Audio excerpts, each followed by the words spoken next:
excited. I know. I've got the roots going, so Work the I roots. didn't shave my own head, but I do have the roots.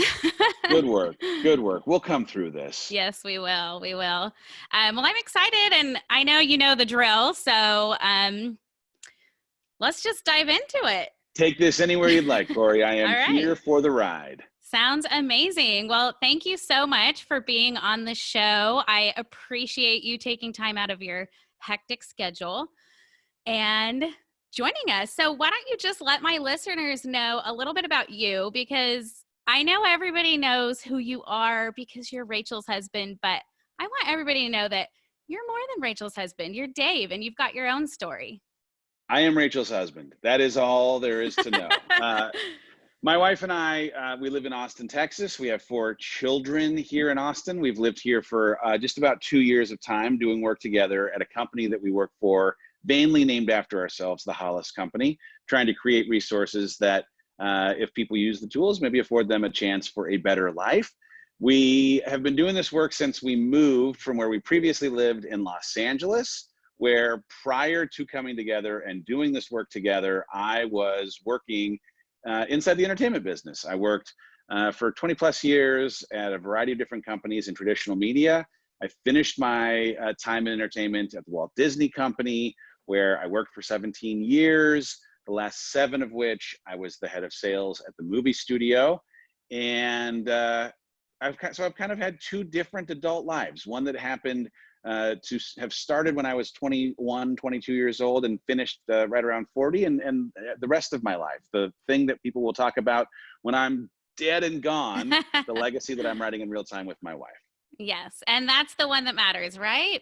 That is the one that matters. Yes, Yes, 100% agree. I love it. I love it. Well, I was actually sent your book, and I'm not really sure why, but I was very excited when I got an advance copy. So I was like, wow, I'm not sure how I got on this special list, but I'll take it. So I know nothing of this list. I'm glad that you got a copy. I frankly would have had them send it to every human or cyborg on the planet, but I'm glad that you got a copy. I was really excited. I used to do like the whole book launch thing and join teams, but I just don't have the time for it anymore. So when I got it, I was like, oh, this is a fun little surprise. And I was excited because I was planning on getting your book anyways. But I love your book. So congratulations on your Thank first you. book. I know that writing a book is really time consuming and difficult, and it's like you're pouring your heart out there. Did you ever imagine before all this happened that you would ever even write a book?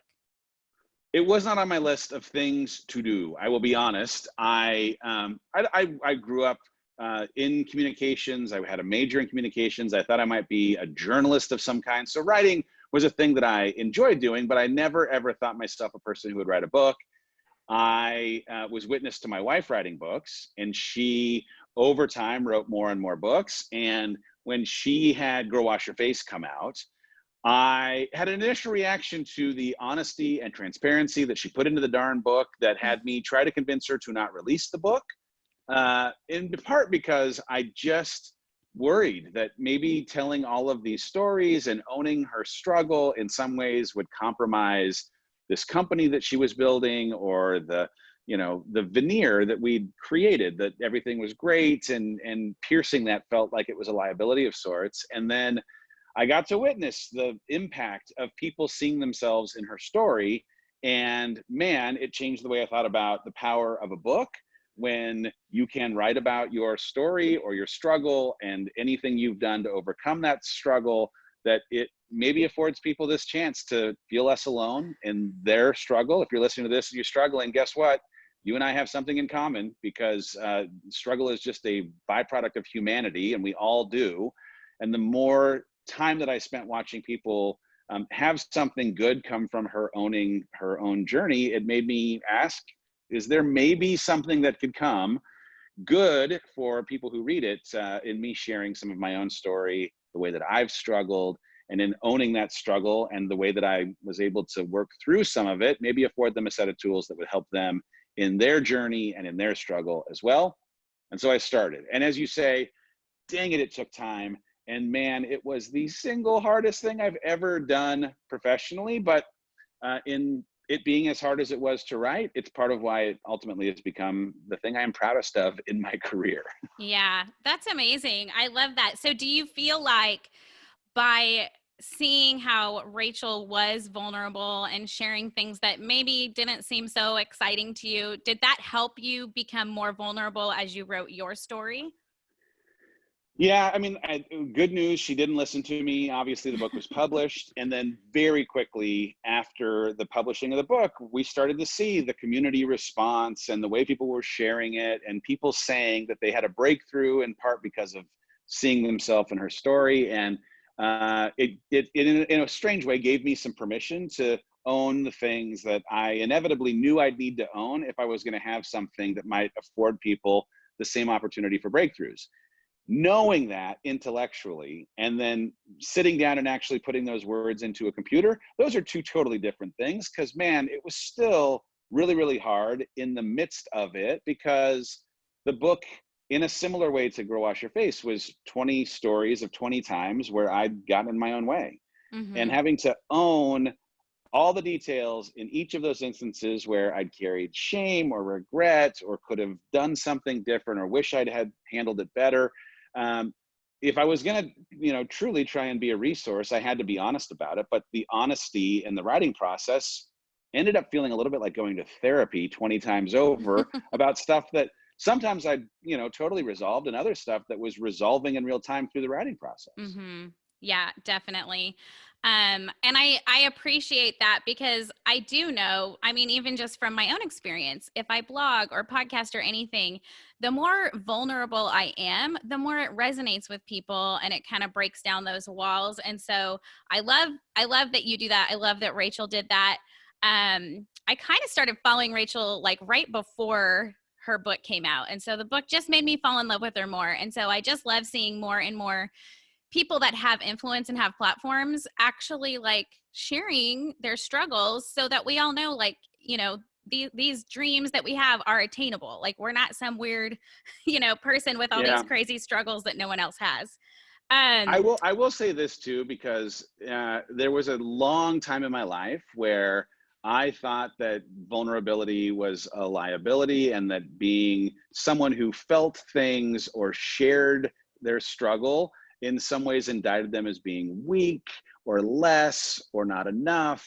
And now that I've like leaned fully in the other direction and have told every story that I could possibly tell of times when I struggled or got in my own way, man, there's incredible power in the way that I now am able to own my story. And even though I'm recounting in many instances places where, man, I stumbled on something and I tripped myself and made mistakes, the way that I can own the work that I did to recover from, get back up fast from, or applied some new tools to becoming a better version of myself out of that moment of crisis or that mistake or that whatever it might have been, man, I have pride for that. And so if you're someone who is struggling, number one, again, you're human, but two, owning your struggle, talking about it openly, it'll connect you in a way that makes you feel less alone, but it'll also afford you an opportunity to find the tools that will reduce your struggle, which is, of course, part of the end. If you are in any way trying to create community, whether it's small community just inside of your home or in your small group or whatever it might be, if you're a small business owner and you're trying to create community with potential customers, owning your struggle is the fastest way to have other people identify with you because they also struggle. And Mhm. so what a gift it has been for me and for us as we continue to, grow this business. My ability to own my struggle creates relatability and some empathy with our community in a way that allows us to be in community and to care for and root for and support each other during times, yes, like this, where there's hyper craziness because of everyone being quarantined. But on a normal day, there's going to be struggle. On a normal day, Mhm. there's going to be stuff that shows up. And by being able to own it and be comfortable with it, it connects me to everyone else who also inevitably deals with the same kind of feelings and the same kind of struggle on a normal Thursday. Yeah, yeah, definitely. Now speaking of the times that we're living in and the virus and all of that wonderful stuff, you were supposed to be on a book tour, correct? Oh, I was supposed to be on a book tour. Gosh, I want to be on that darn book tour. I Uh, will be on this book yes. tour one day. Yes, you will. You will. So how has that, like, how have you navigated that? Was that, I'm sure it was a letdown. Like, we've had to cancel stuff and it sucks. And so how have you navigated that, being like so excited to launch this book, go on this tour and promote it? You know, how have you navigated that emotionally? Yeah. Well, I mean, on the one hand, uh, I threw myself a little pity party on the first day. I felt all the feelings, and then I very quickly had to come to a place of like owning some of the privilege that exists in having that be the thing that I am complaining about, Mm-hmm. because there are frontline workers, there are people actually getting sick, there's financial everything that's happening that, relatively speaking, makes me complaining about a book the most ridiculous thing on the entire planet. So I had to start with just like create some objectivity for this in the big scheme of all the things that are happening. Please, David, sit down. Thank you very much. Then I had to try and be creative, because Mm-hmm. I am the proudest of this as anything that I've created in my career. And I do, as much as I had zero concept of the way that it might have application were a global pandemic to present itself, there's a lot of what happens to be written in this book that really applies to the kind of times that we're in. So I have leaned into the opportunity that this window, though I'm not on a book tour, may afford people finding this book and finding Mm-hmm. comfort or breakthroughs that help them in this season in a way that maybe it was perfectly timed to come Yeah. out right when it did. And you know what? Not being on tour has afforded me an opportunity to focus my energies in places where my energies are needed. Our team is now fully, virtual and trying to figure out how to thrive in an environment that's different than the one we were previously in. We're thinking about how we pivot inside of our business to meet the needs of our community where they are in quarantine and otherwise. And I've been able to use some of the time to write. I've been Mm-hmm. creating in a way that I'm not sure that I would have had the ability to create. And so that's been a blessing too. I'm hopping in at 7 o'clock tonight to someone who has created a virtual book club. And so in a Nice. weird way, I'm leaning into smaller community gatherings of people who are celebrating the book in a way that I probably would not have been afforded the opportunity to do it. I'm gonna do it until we get to the point where the tour comes back around. And when that tour comes, it's gonna be a whole different kind of celebration, because we're all gonna be able to hang out again in person, and that is gonna be a party. Yes, yes. I am looking forward to being around people. I'm a homebody, but it's like when somebody tells me like you can't be with people, that is I'm, like, no, not okay with me. Have I, you s- guys, I am the same way. it's crazy. Do you feel like, because you said you have a little extra time to write, do you feel like you have more time right now, or do you feel like you're busier because you guys now have the kids home full time? I mean, there is a constant chaos that exists inside of this house, to be sure. We are trying to do as much time blocking as we possibly can to carve out some time for ourselves in the morning before chaos wakes up. And then with homeschooling, I'm using a very light air quote with homeschooling, but keeping them in a little bit of a routine with, all right, it's PE time. Please go out and play for an hour. Enjoy yourselves. I happen to have a 13-year-old son who is able to keep an eye on some younger humans in our yard.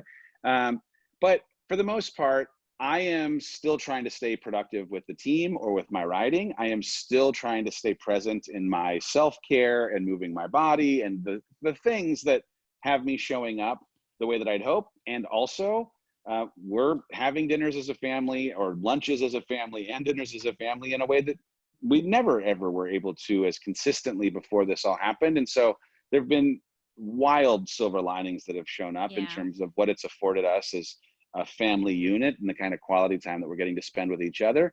We've been mixing it up. Yeah. We're watching movies or playing games. We challenged each other to a 5-page PowerPoint presentation on a topic that only each of the individual humans could possibly teach on.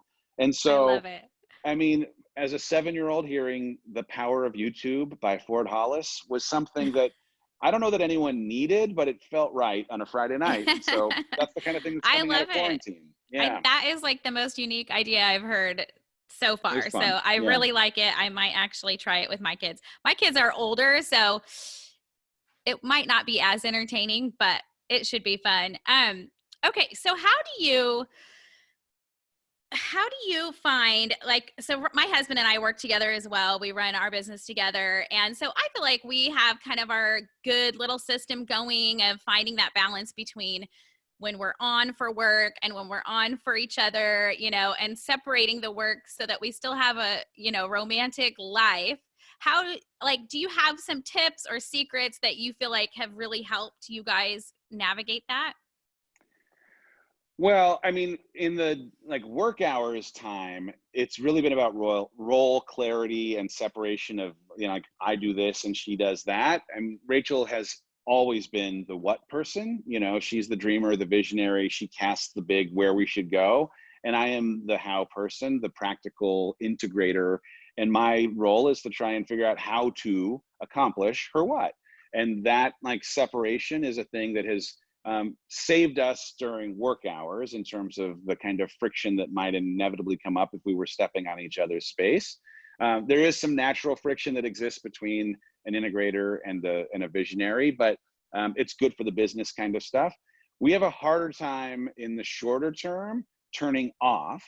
It would be disingenuous to say that like, oh yeah, after 6, we just don't talk about business. There are plenty of times when we get excited about something and it spills into what we talk about after dinner is done. But we tend to carve out the dinner table where we're sitting with the kids as a place where we're not going to be talking about business. There are definitely times we have a standing date night, even in quarantine on Thursdays, where even if we just go sit in the car, literally go Yeah. sit in the car in the garage and just spend an hour of time by ourselves, that we're, committing to connecting in that way.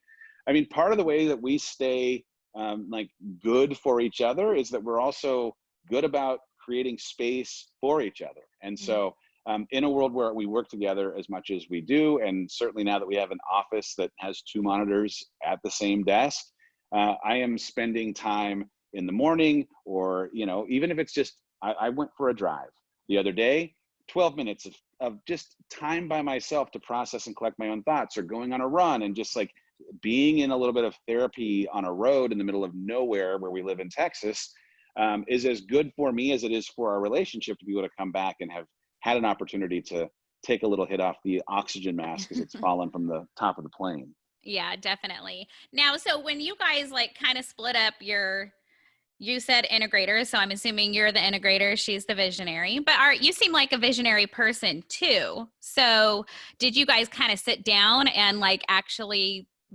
carve out like, hey, this is my role, this is your role, and these are things that we kind of can dream about together? Yeah, I mean, we try to ask the question, what are your superpowers and how do we leverage your superpowers and limit the way that superpowers can sometimes also become weaknesses. And to the extent that she has as a superpower this ability to cast a vision or dream. And as much as, yep, I've got dreamer in me, my superpower truly is more of the practical operator. How do we actually organize the team? How do we actually operationalize the idea? How do we actually syndicate that idea onto platforms or leverage technology to bring it to people, or think about the way that needs that exist in the market and the vision of meeting those needs come together with the infrastructure to make that actually a thing that gets into people's hands. And so it's taken time. And Yeah. like the thing that I think we thought we were getting into at the beginning of this journey 2 years ago was one that 6 months in we had to tweak, and 6 months later we had to tweak. And it'll be a thing that I think every 6 months for the next 60 years we're continuing to tweak, as we continue to learn what working together feels like. It has been, and you would know this, right? Like it's been the best and it's been the hardest. It has been a hard thing, having previously had a full career where we weren't working together. We were talking about our respective days at the end of a day and like cheerleading more than we were actually having a rooting interest in going left or going right. And here, sometimes my pragmatism, a strength and also a weakness, can try and stop some of her great ideas from becoming great ideas before they've even had a chance to sometimes leave her mouth. And so I have to find a way to only let the good parts of my pragmatism only the good parts of my operationalism unleash themselves and not stifle some of those good ideas. There are some times where she's got good ideas that tip into good but not practical at this time kind of ideas. And so, yeah, reining some of them back in at times is in fact a thing that she'll have to do to not let that superpower become something that also creates liability for the business, stretches the team too thin, or dilutes the focus of what we're trying to accomplish in terms of impact. So I think we do a good job of creating some balance for each other in our respective areas. And guess what? She's got some great how knowledge, having been an entrepreneur for 15 years, and I've got some great vision knowledge and having been a creative in entertainment for as long as I was. And there's definitely times where it bleeds on both sides. Mm-hmm. Yeah, I like that. And from the outside looking in at what you guys are doing, it's like, it's such an inspiration because like my husband he started reading your book and he's like, oh my gosh, I'm just like Dave. I'm like, yeah, I already knew that. But it's just nice to see like the path we're on and where the possibilities that it could lead to. And so what was it like when you guys, so before you moved, it seemed like right around your move was when everything kind of blew up, right? Is that right? Yeah. I mean, it was a few big dominoes there, like there's a book called The One Thing. What's the one thing that could happen that would move all of the things forward? Well, I mean, having a black swan event in a book like Girl Wash Your Face working as well as it did was a linchpin for the business because of the way it created rippling opportunity and a whole host of things.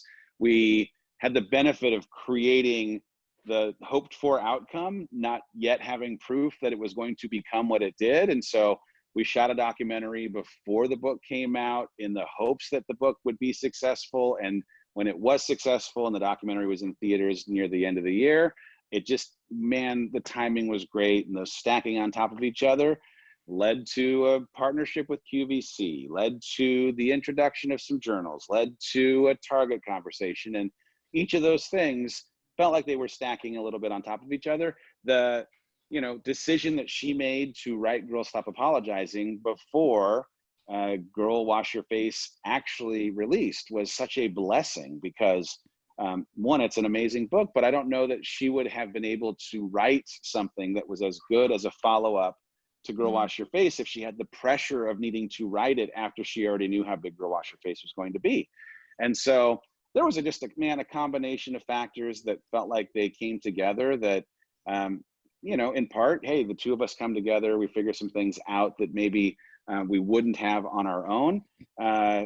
When the live events start taking off, the books start, all of the factors ended up kind of feeding on each other. And it was a little bit of pouring gas on something that was working. But in some ways, it's easy to point to the tipping point and say like, oh man, things really took off in that last year. But I have to, and I think anyone listening has to give credit to 15 years worth of time that took place prior to the tipping point where Rachel being in community as long as she was, with an audience that was giving insights on what chapters might make sense for a book, or the kind of content that would really work inside of a live event, or how doing a journal in a certain way would really be valuable as an ad. Each of those things were insights that were coming from this decade and a half worth of time that the yield happened to come out right around the same time, but the work that was required to get the yield was just a lot of sweat equity and some blood. Yeah, definitely. Yeah, I feel like I remember people being like, who is this? And I had started following her shortly before the book came out, but then I was, somebody introduced me to her and I fell in love instantly. But I knew because I was a blogger before we turned it into a business. I know the work that goes into it, but people just see they see the tip of the iceberg and they are like, who is this girl? She came out of nowhere. But now what about, because this is your interview. This is not about Rachel. Oh no, it all comes together. I know, it all goes together. Together. But I am curious because so when you guys moved and everything took off, did you feel like originally, was it the plan for you to have such a big role like in the face of the company too? Or has that changed? Because it seems like it's like you and Rachel. And so was that always the plan or were you feeling like you were going to be more behind the scenes integrator? I thought I was going to be more behind the scenes, as much as like I had, begun doing what now is our weird regular every morning show experience before we moved here. The idea of having a podcast or becoming an author or doing coaching, these were things that honestly weren't really ideas. I was coming to run the operation and, lead the team that would ultimately help prop up any and everything that she was creating. And, in some the beautiful ways, amazing ways, her audience has adopted me as someone that I am now a part of their world as well. And because we're wired so differently, there's been an opportunity to, in the way that I don't have the kind of motivation gene that she has. I'm mindset wise, someone who's struggled with more of a fixed mindset to her being more growth oriented. And I'm certainly more skeptical of kind of everything because of my pragmatism than she is a believer and dreamer. And so, as people, can relate to some of my wiring, then there's an opportunity to complement the way that she's able to teach from her perspective. It's impossible to not be motivated and inspired by my wife. I get Rachel Hollis every single day. I live here, right? Yeah. But there are days that even in my being inspired by her, I don't relate every single day to some of the way that she just can jump out of bed and feel on fire for chasing the day. I have to create hacks to generate motivation in a body that just doesn't, have that kind of motivation at the ready. And so I do think that there are people in the audience that they're like, you know what? I am super, super inspired by your wife, but I can relate a little bit, Dave, to the way that you're wired. And that relating to me part was a little bit of the trail of breadcrumbs that I was able to follow. And like, man, I wonder if I could develop some tools that would be useful for this audience that does relate to me. And the results have been fantastic. And in a world where I didn't think I was going to enjoy it as much as I have, and certainly didn't ever have any, thought to being as honest about the things I have worked through or struggled with, it's been a gift. I feel so much power and so light for all of the things I get to do. And the way that I get to have community with people in coaching has been like an unbelievable gift. I feel so grateful for it. Yeah, I love that. And I think it's spot on that you've brought this other element for the people who might not be like more like Rachel, like the 3 and the achiever, and you just wake up and you want to go. And it's like you bring in that balance. And I think that's why my husband likes your book so much, because he was like, he's not. We're kind of opposite in that way. Yeah. And so it's nice to get that perspective from someone who isn't naturally motivated. And so now when you're not really feeling naturally motivated, if you wake up and you're just like, I'm not feeling it today, like, what do you do to get yourself motivated? Or do you ever just let yourself have days where you're like, this is an off day? I don't feel like it all the time. Like almost every day I wake up and I'm like, but I know that when I don't just stick to a somewhat robotic, everything in its same order every single day kind of routine, that I end up having a hard day.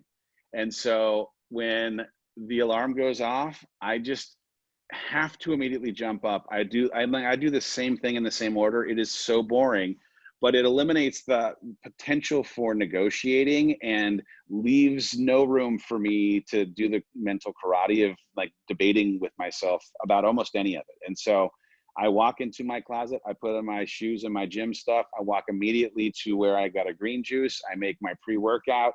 I come back in and do some journaling. I mean, like, it is the same order every single day. I'm out in the gym at the same time for the same length of time. I have the same boring breakfast every single day. But those are the sequential steps that are necessary for me to feel the way I want to feel at 2 p.m. or at 5 p.m.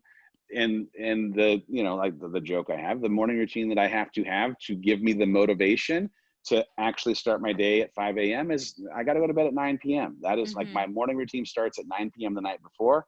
It's super boring, but the alternative is me dragging in the afternoon, not able to show up as well for the team, not able to be the partner that Rachel deserves at night, not able to be the dad that connects with his kids when, it's time for that. So, the routine, the habits, they are the answer to my if-then equation. If I want to be an exceptional partner, if I want to be an exceptional leader, if I want to be an exceptional dad, then I got to do these things. Those routines are the things I got to do. Yeah. Yeah. I agree. I think it's amazing. And you said it sounds boring, but even if those routines are boring, it's making every other part of your life so much more exciting. So it's, Yeah. do you want to have a boring routine and a fun life, or no routine and then end up with a boring life because you've never put anything into it? Yeah, well, the interesting thing is, like, if I'm left to my defaults, or if I'm left to like hoping that I'm going to make good choices, I tend to not make as good a choice. So if I eat something that just happens to be there, but isn't something that I normally eat to make me feel a certain way, then I feel sluggish and have less energy and have a stomach ache or IBS or something that's just not ideal. If I don't get out and move my body for, I mean, I tend to be out there for 45 minutes every day. If I don't move my body for 45 minutes, I don't have the energy for the rest of my day. And I know every single time I finish moving my body for 45 minutes, I feel good. I don't feel good about it in the first minute, but on the 45th minute, I feel great. And I know that to be gospel truth. And so I have to be out there and just acting the way I want to feel until I get to the point where I feel the way I want to. Maybe boring's the wrong word. It's just a prerequisite for the kind of life that I say I want to have. Yeah. And I know that that's the price of entry. I got to get out there and move my body. And I know every time I get done, even if I don't feel like it at the beginning, I'm going to feel the way that I hope. Yeah, I love it. Okay, I'll just ask you a couple more questions so you can get back to your quarantine life. Yes. So the first one would be, if you guys were going to start your business over, like if this was like you're starting from scratch, knowing what you already know, like where would you invest your time and your finances? Like what would be your biggest priorities in starting over? Interesting. Well, I think I started in 2 years ago version of me thinking that we needed to start with like soldiers and generals and soldiers. I was more of a like, let's build a bunch of great soldiers that grow into generals. And I've come to appreciate that investing in the right general can create leadership that grows people faster, that keeps the team focused on the right mission. So I think I would start first by identifying the couple of critical roles, even if it means investing, and like in terms of investment, like spending more money on someone with more experience that actually is a subject matter expert on the thing that we are asking that person to do, to lead more junior people in the pursuit of growing them into becoming excellent, especially in the areas where I do not, or Rachel does not have massive depth of expertise ourselves. Because as much as, man, we're trying to learn a whole bunch of things on the fly, there are certain things that there are people who just have mastery in, and buying that mastery is a fast pass to getting your company to a place of mastery way faster. We've grown in terms of people very, very quickly. We went from 4 people when we got out here to about 65 people now. But in that time, we've also had a decent amount of turnover from people that we hired too quickly, that didn't have the kind of skills or the cultural fit. And so like taking a little bit more time to find really, really great generals would be the way I'd start the company. The good news is we now have some amazing people that are leading the team. It's just taken us a little bit of time to get to the place where we have great leaders across the board. So I love that. I'd start there. We have a recruiter as a part of our team. Finding great people. We've used ZipRecruiter for a long time, but like we're like using a human who can actually work with the different kind of services that we use has been a massive thing, because it's one thing to get qualified candidates. It's another thing to vet them and actually know if they are going to be a perfect fit for your organization, and putting some kind of mechanism around making sure you're getting the right people for the right job. That would be a good one. I don't know. The thing is, we're running fast. Yeah. And so the things I think I would say right now, I'll probably change in 6 months, because I know. they're just, there's something different about how we're approaching the business in an almost every 6 month kind of time frame that makes whatever I think about it totally irrelevant. I guess even the blessing in appreciating that now, it's not a thing I think I appreciated when I got into the job 2 years ago. a fluidness and some agility as a part of the business plan to respond in real time to the needs of the audience or the community, and not stay stuck to this is the way we do things or this is the job or the role. It's like, nope, that was the job, that was the role, that was the need. The needs have changed, especially in this time. If you're operating in a business and you have not already made the pivot into how you can serve in a world that is completely different than it was a month ago, then you're behind. And that's like a wait and see approach is something you can justify during many, many times. I do not believe that a wait and see approach is the way to proceed in these times. This is a take action, do it fast, try and make the very, very best decision. And when you realize you have made bad decisions inside of that good decision, make another change. But, waiting to see how this is going to turn out, this could take far longer than your business can survive if you were to wait. I 100% agree. And it's been interesting in my community because I help like purpose-driven female entrepreneurs. And there's definitely a mix of the people that were like on it, like, okay, how am I going to serve? How am I going to show up? And then there's people that are like, they kind of let it pull them down and use that as an excuse to just wait it out. And I'm like, you don't have time to wait it out. Even if things go back to normal in the next couple months, they really won't be normal. They'll be completely different. And so if you aren't starting to figure that out, you're going to be behind. So yeah, I agree. Agreed. Okay. One last question, because this is what I ask all my interviewees. What does living a purposeful life mean to you? Living a purposeful life. Well, I mean, I am in pursuit of like fully unlocking and gifting the world with the gifts that have been given to me. And having been in seasons of my life where I was not fully having to utilize the tools that I was given, that was a place where fulfillment was not possible. So trying to every day push myself just a little bit further outside of my comfort zone so that I can continue to grow. I got my tattoo on my arm. It says a ship in harbor is safe, but that's not what ships were built for.